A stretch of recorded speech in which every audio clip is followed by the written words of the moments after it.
Welcome to Crafter Cycles. Today we're going to be comparing a gravel bike with an all-road bike and helping you decide which is best for you. So we'll start with all-road bikes. So all-road is a fairly new category. It's essentially a road bike that has increased tyre clearances, maybe a few more mounting points, and generally speaking, a more endurance-focused geometry. Now these have become quite popular recently, especially with the rise in popularity of gravel, plus the roads just being absolutely terrible. So something like an all-road bike is a kind of do-it-all road bike. This bike here is an Envy Frey and it's their dedicated all-road frame set.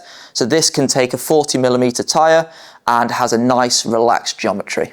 Generally speaking, all-road bikes will have anywhere from 35mm up to 42mm tyre clearance. Now this does blur the line between gravel and all-road. However, we'll come into that discussion later. Now gravel bikes on the other hand have been around for a little bit longer. They've evolved from a cyclocross bike into something that has various different areas that covers a wide range of riding. Gravel bikes tend to have anywhere from 40mm up to 57mm, even bigger sometimes clearance. They're designed to ride on gravel, which can be anywhere from tarmac, canal paths, up to verging on mountain bike terrain. So a super rugged bike, if anything, and it does differ from a road bike. Although it looks very similar, there are some key differences which we will talk about. Now this bike behind me is the Argon 18 Dark Matter. So this is their dedicated gravel bike. It's got super wide tyre clearance, 57mm in there, so you can fit a mountain bike tyre. It's super slack, it's got big gear ratios, it's got a tall front end, so really is designed for the rough stuff. So some of the key differences between a gravel bike and a road bike would be like obviously the tyre clearance. You know, you've got 57mm of tyre clearance here compared to 32mm on a road bike max. Other things, you've got features like a drop chainstay, so this allows even greater tyre clearance. It's slacker angles. You've got slacker seat angle, slacker head angle. This is all aimed to help the bike feel more stable on rough terrain. Other features will be things like UDH on the bike, which allows you to run a mountain bike style rear derailleur with a wider gear ratio, or something like this brand new Explore 13 speed group set. On top of that, the things like the contact points remain fairly unchanged. So that's how a gravel bike differs from a road bike, but how much difference is there really between a gravel bike and one of these newfangled all-road bikes? So this is going to vary between manufacturers and different brands of bikes and styles. However, I'm going to give you a rough overview of how generally gravel bikes are different from all-road bikes. So one of the main things that I think is different between a gravel bike and an all-road bike would be geometry. So it's not something you'll instantly see from a picture on the internet or an article in a magazine, but geometry plays a massive role into how a bike rides. Gravel bikes will have a really slack geometry. This is aimed to take care of rough terrain and also helps accommodate things like big tyre clearances, wider bars, longer reach with a shorter stem. Whereas an all-road bike, although you may have a bigger tyre clearance than a road bike, is still going to retain that true road geometry, which means that it's going to feel, corner, sprint like a road bike. This can be seen if you were to get an out-and-out gravel bike and put skinny road tyres on. The handling becomes very sloppy. The bottom bracket drops and it can feel a little bit wishy-washy. So in that scenario, the all-road bike would be better if you're using a narrower tyre. So obviously there's nothing wrong with putting road bike tyres into a gravel frame. It will work completely fine. But if you are after a do-it-all bike that will have that zip that a road bike has, then something like a gravel race bike will be maybe a little bit better than an out-and-out gravel bike.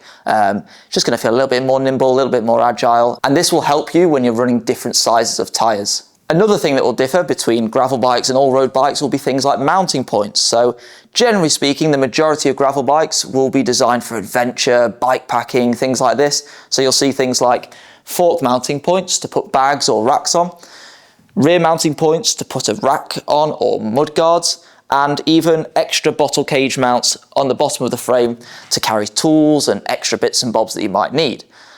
Now, an all-road bike, generally speaking, may only have one or two extra mounting points. This Envy Frey has a couple of mounting points at the top of the frame. Now, this is designed for a bag of food or something like that, but it wouldn't be suitable for carrying loads and loads of luggage like you might on a gravel bike. So before you choose one of the two, think about what you're going to be using the bike for. If you're going to be going on many adventures, weighted up with lots of bags, then maybe a gravel bike will serve a better platform for that. So when it comes to choosing one of the two, it's not as simple as picking one you like the look of. You've got to look at all the different brands and seeing which all-road bike suits you if you're after an all-road bike, and which gravel bike suits you if you're after a dedicated gravel bike. However, there are many options which will of course work for both. The gravel bikes generally will be better suited for people who are into adventure. Maybe they want something that's a little bit more rugged, a little bit burlier, or even someone who just wants that full versatility that they can do absolutely anything. Yes, it might not be super good at being a road bike, but it can definitely do it, and it's going to be really good at being a gravel bike. If you are going down the all-road route, it's going to be a great road bike, and it will take some light gravel. So if you're looking at canal paths, tow paths, those kind of things, it's going to be great.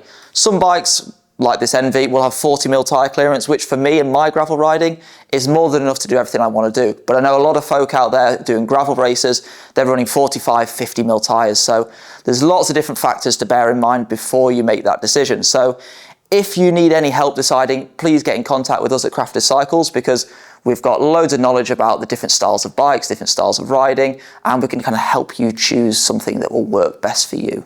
A final thing to remember is that now more than ever, cycling has split into loads of different categories. So gravel isn't just gravel anymore. You've got gravel race, you've got gravel touring, you've got gravel. So you can't just choose a gravel bike because you think, okay, it's a gravel bike, it's going to be good on gravel. And likewise with an all-road bike, you can't just think, oh, it's an all-road bike, it will do everything. Because some brands will offer different features like mudguard mounts and things like that, whereas some, their all-road bike will be just an increased clearance version of their race bike. So definitely look into all the different brands, all the different offerings, compare them before you make that decision.